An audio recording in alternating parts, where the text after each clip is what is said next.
BEd second year language across the curriculum का आज हम क्वेश्चन करेंगे। What type of classroom process is carried out to develop the reading skill of the students. किस types के जो classroom में process करवाए जाते हैं कि कौन कौन से टाइप्स होते हैं जिससे कि जो बच्चों की जो रीडिंग स्किल्स होती है वो डेवलप होती है। और डिस्क्राइब क्लासरूम ट्रांजैक्शन प्रोसेस और transactional strategy. Answer, classroom transaction process of और transactional strategies are follow as, जिसमें कि हम देखेंगे फर्स्ट पॉइंट है the pre reading. Pre reading क्या होता है? The teacher interact with the learner in an informal way. इसमें क्या होता है, जो प्री रीडिंग होती है इसमें जो टीचर्स होती है इनफॉर्मल तरीके से लर्नर्स को, बच्चों को, स्टूडेंट्स को लर्निंग सिखाती है। इसमें बच्चों को मतलब बिना किताब के स्टार्टिंग में जैसे हम वैसी ओरल तरीके से रीडिंग करवाते हैं तो इसमें जो टीचर्स है इस तरीके से रीडिंग करवाती हैं। This can be based on something से a photograph, a visual clipping, a news reports etcetera. इसमें क्या होता है, जो टीचर्स होती है सबसे पहले बच्चों को सिखाने के लिए फोटोग्राफ्स दिखाती है। फोटो के जरिए बच्चों को बताना सिखाना चाहते हैं कि चीजें क्या है, किस तरीके से वो चीजों को आइडेंटिफाई कर सके। विजुअल क्लिपिंग के थ्रू, न्यूज रिपोर्ट्स में जैसे न्यूज वगैरह आती है उसमें जो चीजें होती है उसके थ्रू जो टीचर्स होती है स्टार्टिंग में बच्चों को लर्निंग करना सिखाती है। The facilitator initiates a discussion based on the face sheet and figure that will further sanitize the learners on the theme.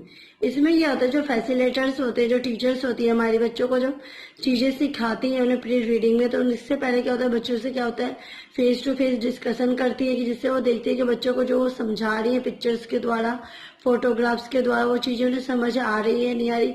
उसके बाद वो क्या होते हैं उनके जो लर्निंग की जो थीम होती है उसे भी सोचती है कि वो किस तरीके से करें जिससे बच्चे इजीली तरीके से इजी वे में लर्निंग कर सके। This is followed by a new more analytical question eliciting free responses bye the learners. और इसमें क्या होता है, जो टीचर्स होती है वो एनालिटिक क्वेश्चंस भी पुटअप करते हैं जो कि जिनका जो बच्चों रिस्पॉन्स इजीली तरीके से कर सकते हैं। वो उनकी जो रियल लाइफ होती है उस पर कॉन्सेप्ट पे होती है जिससे कि वो अच्छे तरीके से उसे जान के रिप्लाई कर सकते हैं। These questions will help the learners make intelligent predictions on what they are going to read. इसमें क्या होता है, इन क्वेश्चंस के जरिए जो टीचर्स होती है वो लर्नर्स के इस तरीके की हेल्प पहुंचाती है जिससे उनकी जो इंटेलिजेंट पावर है, अपने अंदर जो जानने की इच्छा होती है वो इंक्रीज होती है। और फिर टीचर्स को भी पता चलता है कि जो बच्चों को वो पढ़ा रही है तो उन्हें कितना समझ आ रहा है, कितना वो गेन कर रहे हैं, उनकी कैचिंग पावर किस टाइप की है, वो सारी चीजें वो देखने की कोशिश करते हैं। सेकेंड पॉइंट है reading. This involves a number of micro process. इसमें क्या होता है, बहुत सारे जो नंबर ऑफ माइक्रो प्रोसेस होते हैं वो इन्वॉल्व होते हैं। ए पॉइंट है इंडिविजुअल रीडिंग। इसमें क्या होता है, children already make some intelligent predictions after reading the content of the passage. इसमें क्या होता है, जो बच्चे होते हैं ऑलरेडी जब उन्हें सारी थोड़ी सी नॉलेज करवा दी जाती है, चीज़ों के बारे में उन्हें ज्ञान दिया जाता है कि फोटोग्राफ्स के जरिए, बाकी मैगजीन या फिर वीडियो क्लिपिंग के थ्रू जो बच्चों को सिखाया जाता है। इसमें क्या होता है, तो बच्चे जब उन्हें थोड़ी सी नॉलेज हो जाती है आईसीएम नोट्स के बारे में थोड़ी सी फॉर्मल तरीके से, तो उसके बाद जो टीचर्स होती है उनसे रीडिंग करवाती है, पुटअप करती है कि बच्चों को कितना समझ आया। So individual reading is made based on is an instructly motivate activity. इसमें क्या होता है, जो हमारा इंडिविजुअल होता है जो रीडिंग कर रहा होता है, इसके लिए हमें जरूरी होता है कि जो बच्चों को जो स्टार्टिंग में होता है इंस्ट्रक्शन के द्वारा और चीज़ों को जो हम उन्हें कैसे एक्टिविटीज के थ्रू समझाएं जिससे कि उन्हें चीज़ें इजीली तरीके से लर्न भी हो सके, प्लस में वो मोटिवेट भी उन्हें हम इजीली तरीके से कर सकें। सेकेंड है कोलैबोरेटिव रीडिंग। इसमें क्या होता है, children sit in groups and share with in the group their reading experience in term of things like the followings. इसमें क्या होता है, जब बच्चों को हम क्या होता है ग्रुप वाइज बैठाते हैं तो ग्रुप में क्या होता है बच्चे एक दूसरे से बात भी करते हैं और वो एक दूसरे से चीजें भी शेयर करते हैं जिसमें कि उन्हें पता चलता है कि जो उनकी रीडिंग एक्सपीरियंस है वो किस तरीके से, वो रीडिंग करने में किस तरीके से है और उन्हें रीडिंग करने में क्या तकलीफ है, तो वो चीज को एक दूसरे से शेयर करते हैं। जो कि पॉइंट्स हम देखेंगे, what they understood from the passage which they have read। वो आपस में डिस्कस करके देखते हैं कि उन्होंने जो पैसेज पढ़ा है उसमें उन्हें कितना समझ आया है। What they did not understand, क्या उन्हें समझ नहीं आया। The part that they linked most in passage, और कौन सा ऐसा पार्ट है जो कि बहुत ही ज्यादा जो पैसेज था उसमें मोस्ट इम्पोर्टेंट था और उसे सबसे ज्यादा लाइक किया गया। This is followed by sharing of ideas with other group with the facilitators mediation। इसमें क्या होता है, जब टीचर्स ग्रुप्स बना देते हैं तो उसमें जब बच्चे एक दूसरे के साथ बैठते हैं तो डिस्कशंस करते हैं, अपने आइडियाज शेयर करते हैं और जो भी प्रॉब्लम्स होती है एक दूसरे के साथ शेयर करने की कोशिश करते हैं। समटाइम्स अ ग्लोसरी और dictionary will be made use of. और इस टाइम पे क्या होता है, उनके लिए जो डिक्शनरी होगी, वोकेबलरी वर्ड्स हो गए, ग्लोसरी होगी, ये सारी चीजें क्या होता है बच्चों को अवेलेबल करवाई जाती है जिससे कि वो खुद से सेल्फ स्टडी कर सके, सेल्फ लर्निंग कर सके। डी पॉइंट है, when collaborative reading is over, the facilitator asks a few questions related to the passage। इसमें क्या होता है, जब बच्चों का ग्रुप में डिस्कशन हो जाता है, वो आपस में रीडिंग कर लेते हैं, तो उसके बाद जो टीचर्स होती है वो कुछ क्वेश्चंस बच्चों से पूछती है, वो भी उन्होंने जो पैसेज पढ़ा होता है उससे related. They are question of an analytical nature such as reflective questions, inferential questions and so on.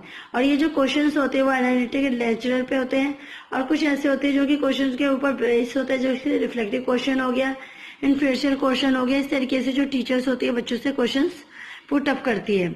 E point है, the facilitator can read the passage allowed which will help the learners make better sense of the reading passage with proper voice modulation। इसमें क्या होता है, जो हमारे facilitator teachers होता है वो बच्चों के सामने जो पैसेज होता है उसे लाउड वे में रीड करता है, जिससे कि जो बच्चे होते हैं अपने सेंस ऑर्गन से उस चीज को समझ सकें जो टीचर बोल रही है। प्लस में उसके ऊपर जो भी टीचर्स बोलते हैं, जैसे हमारा वोकेबलरी हो गया, प्रोनाउंसिएशंस हो गया, उसमें बच्चों को पढ़ने में दिक्कत होती है, परंतु जब टीचर लाउड बोलती है तो वो उस वर्ड्स को भी ध्यान से सुनते हैं और समझने की कोशिश करते हैं कि टीचर ने से किस तरीके से बोला है। फिर जब उनकी रीडिंग की बारी आती है तो वो इस तरीके की गलती नहीं करते। Moreover the teacher reading will serve as a listening input for the learners in term of some of the articulatory features. इसमें क्या होता है, जो टीचर्स होती है जब रीडिंग कर लेती है तो उसके बाद क्या होता है, जो बच्चे होते हैं उसे अच्छे ध्यान से सुनते हैं, जिससे कि जो बच्चों को जो भी प्रॉब्लम्स होती है वो सॉल्व हो जाती है। जैसे कि उन्हें रीडिंग करते हुए कुछ वर्ड्स का ना बोल पाना या फिर उन्हें उनका समझ ना आना, तो जो टीचर्स होते हैं लाउड रीडिंग इसीलिए करते हैं कि जो बच्चे उस शब्द को समझ सके, सुन सके और जब उनकी रीडिंग की बारी आए तो उसे पढ़ते वक्त उन्हें किसी प्रकार की कोई प्रॉब्लम ना हो और वो ईजी तरीके से बोल सके। एफ पॉइंट है, a mind mapping activity may be carried out as a tool for tracking the thinking process of the learners। इसके बाद क्या होता है, जो टीचर्स होते हैं उन्हें माइंड मैपिंग एक्टिविटीज मतलब इस तरीके की एक्टिविटीज करानी चाहिए जिससे कि उनका माइंड क्या होता है इजी तरीके से कैचअप कर सके, प्लस में उनकी जो थिंकिंग प्रोसेस है वो भी बढ़ सके और जो लर्नर्स होते हैं वो अच्छे तरीके से इजिली वे में लर्न कर सके। They can describe the mind maps they have developed. इससे क्या होता है, वो डिस्क्राइब करता है माइंड मैप्स को, जिससे कि जो बच्चों की जो सोचने समझने की जो शक्ति होती है वो डेवलप हो सके। थर्ड पॉइंट है पोस्ट रीडिंग सीजन। इसमें क्या होता है, the major activity of the post reading season is construction of a discourse by the learners. इसमें क्या होता है, ये जो मेजर एक्टिविटीज होते हैं पोस्ट रीडिंग सीजन की, इसमें क्या होता है इस तरीके से इसे कंस्ट्रक्ट किया जाता है जिससे कि जो बच्चे होते हैं इजी तरीके से लर्निंग कर सके और समझ सके। By virtue of the inputs they have received through listening and reading. इसमें क्या होता है, जब हम बच्चों को रीडिंग करवाते हैं प्लस में उसे लिसनिंग बोल के भी समझाते हैं, इसके साथ साथ क्या होता है बच्चों को हम क्या होता है विजुअल क्लिपिंग की तरह विजुअल चीजें दिखा के भी चीजें उनके सामने प्रस्तुत करते हैं, जिससे कि वो देखने के साथ साथ सुनने के साथ साथ उस चीज को महसूस भी कर सके कि क्या चीज उन्हें बताई जा रही है, क्या चीज उन्हें दिखाई जा रही है। Each discourse calls for a specific process without which the learners will not be able to construct it। और ये कहते हैं जो सारा डिस्कोर्स होता है इस तरीके से बच्चों के सामने पेश किया जाता है, इस तरीके से इसका प्रोसेस बनाया जाता है जिसमें जो लर्नर्स होते हैं इजी तरीके से लर्निंग कर सकते हैं बिना किसी कंस्ट्रक्शन को बनाए हुए। The micro process of the discourse construction are, जो माइक्रो प्रोसेस होता है डिस्कोर्स का उसका हम देखेंगे किस तरीके से इसका कंस्ट्रक्शन किया जाता है। Interaction or brainstorming the learners towards the features and ideas of a discourse। इसमें क्या होता है, जो बच्चों का जो इंस्ट्रक्शन होता है उसको वो देखा जाता है, बच्चों की जो लर्निंग शक्ति होती है वो भी देखी जाती है और इसमें बच्चों ने क्या फीचर्स होते हैं, क्या उन्होंने आइडियाज अपनाए होते हैं लर्निंग करते वक्त, वो सारी चीज इसमें देखा जाता है। इंडिविजुअल कंस्ट्रक्शन, इसमें क्या होता है हर एक इंडिविजुअल का अलग से कंस्ट्रक्शन किया जाता है, उनके ऊपर ध्यान दिया जाता है कि जो भी टीचर्स उन्हें पढ़ा रहे हैं तो उन्हें अच्छे से समझ आ रहा है नहीं आ रहा है, उनका जो न्यू बन रही है वो अच्छे से बन रही है नहीं। थर्ड पॉइंट है हमारा presentation by a few individual. इसमें क्या होता है, जब हमारे जो इंडिविजुअल्स होते हैं उनके जो प्रेजेंटेशन करते हैं उस चीज के ऊपर भी ध्यान दिया जाता है कि जो बच्चों को पढ़ाया हो किस तरीके की प्रेजेंटेशन कर रहे हैं और उससे बाकी बच्चों का इस पर क्या इफेक्ट पड़ता है, वो सारी चीजें हमें देखनी होती है। Constructive feedback by the facilitator and the other learners. इसके बाद क्या होता है, जब हम स्टूडेंट का कंस्ट्रक्शन अच्छे से कर देते हैं तो उसके बाद उसका फीडबैक भी चेक करना होता है कि किस तरीके से लर्नर को जो हमने पढ़ाया है उन्हें इजी तरीके से समझ आया है नहीं आया, फिर उसका क्या फीडबैक है वो भी देखते हैं। नेक्स्ट पॉइंट है हमारा प्रेजेंटेशन बाय ग्रुप्स। इसके बाद क्या होता है, जो पहले हम कहते हैं प्रेजेंटेशन जो देखते हैं वो इंडिविजुअल 1 बाय 1 इंडिविजुअल की देखते हैं। उसके बाद जो हम प्रेजेंटेशन देखते हैं वो पूरे ग्रुप की देखते हैं कि वो एक साथ मिलकर किस तरीके से काम करते हैं। एफ पॉइंट है हमारा presentation of the facilitators version of the targeted discourse.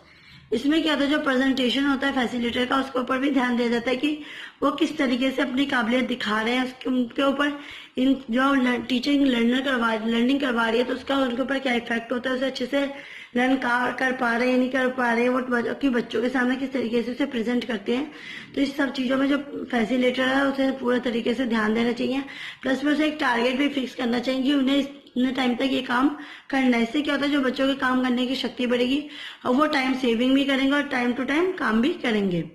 Fourth point है एडिटिंग। इसमें क्या the discourse constructed by the learners में have certain error in them. इसमें क्या होता है, जब टीचर्स होती है बच्चों को पढ़ा रही होती है तो उसमें क्या होता है कुछ प्रॉब्लम्स भी आती है। इसमें क्या होता है, जब टीचर्स को क्या एडिटिंग करने की जरूरत पड़ती है, जो उन्हें प्रॉब्लम हो रही है तो उसे उस टाइम ही एडिटिंग कर सके जिससे कि जो बाद में टीचर्स भी ना भूलें, प्लस में बच्चों को उसी टाइम वो चीजें समझ आ सके। The process of editing children will refine their individual product with the help of the inputs they receive and the idea version of the discourse. इस प्रोसेस से क्या होता है, एडिटिंग प्रोसेस से जो टीचर्स होते हैं बच्चों को जो पढ़ा रही होती है तो उसमें जो भी प्रॉब्लम्स आती है तो टीचर्स उसी टाइम उस चीज को सही करने की कोशिश करती है। उसमें जो भी एडिटिंग की जरूरत होती है तो एडिट करती है, इससे कि जो बच्चा जो भी चीज पढ़ रहा है उसे रिसीव कर रहा है तो उस चीज को उसी टाइम वो समझ सके। और उसी टाइम में क्या होता है, जब टीचर अगर उस चीज को बाद में समझाएगी तो बच्चे क्या होता है इसे समझने में प्रॉब्लम भी होगी कि टीचर कहाँ से उन्हें बीच के पॉइंट समझा रही है। इसलिए क्या होता है, जो टीचर्स होते हैं उनका कोई पॉइंट मिस हो जाता है या फिर कुछ रह जाता है तो टीचर उसी टाइम में उसे एडिट करने की कोशिश करती है। और इससे क्या होता है, जो बच्चों का जो ऊपर बाद में उन्हें डिपेंड नहीं होना पड़ता, क्योंकि बाद में जब टीचर उसे एडिट करेगी तो उसे पूरा फिर से समझाना पड़ेगा, तो उसी टाइम में एडिटिंग करना उनके लिए ज्यादा ईजी रहता है। इसलिए टीचर्स क्या होते हैं उसके लिए आइडल वर्जन का काम करती है, जिससे कि जो टीचर्स होती है टाइम टू टाइम जो भी प्रॉब्लम होती है उसे सॉल्व करने की कोशिश करती है। Finally the teachers edit the children version given a constructive feedback. इसमें क्या होता है, जब टीचर्स उसके अंदर जो भी चेंजेस करने होते हैं एडिट्स करने होते हैं तो वो एडिट कर देते हैं। उसके बाद क्या होता है, जो टीचर्स होते हैं उनका फीडबैक भी लेने की कोशिश करते हैं कि जो टीचर्स ने उसके अंदर फेरबदल किया तो उससे बच्चों को कितना समझ आया और इस चीज से वो क्या समझे। The post reading activities also include activities that make use of various study skills and those related to undertaking projects. इसमें क्या होता है, जब पोस्ट रीडिंग एक्टिविटीज करवाई जाती है तो उसमें इस तरीके की एक्टिविटीज लेते हैं जिसमें क्या होता है वेरियस टाइप की जो हमारी स्टडी स्किल्स होती है वो भी होती है, और उसमें जो भी हम प्रोजेक्ट करवाते हैं उस तरीके से कराते हैं जो भी टीचर ने उन्हें पढ़ाया उससे रिलेटेड ही होता है, उससे डिफरेंट नहीं होता। वो भी इसलिए करवाया जाता है कि जो टीचर्स होती है वो देखना चाहते हैं कि उन्होंने बच्चों को जो समझाया है वो बच्चों को कितना समझ आए। इसमें जो दूसरा क्वेश्चन था क्लासरूम ट्रांजैक्शन स्टेप्स का या स्ट्रेटेजीज का, वो क्वेश्चन हम नेक्स्ट पॉइंट में करेंगे। उसके जो पॉइंट्स है वो थोड़े से डिफरेंट हैं, इसलिए उसकी वीडियो जो मैंने है वो दूसरी अलग बना दी है, उसे जरूर देखिएगा इस वीडियो के बाद। और प्लीज मेरे वीडियो को लाइक कमेंट एंड सब्सक्राइब जरूर कीजिए। Thanks for watching.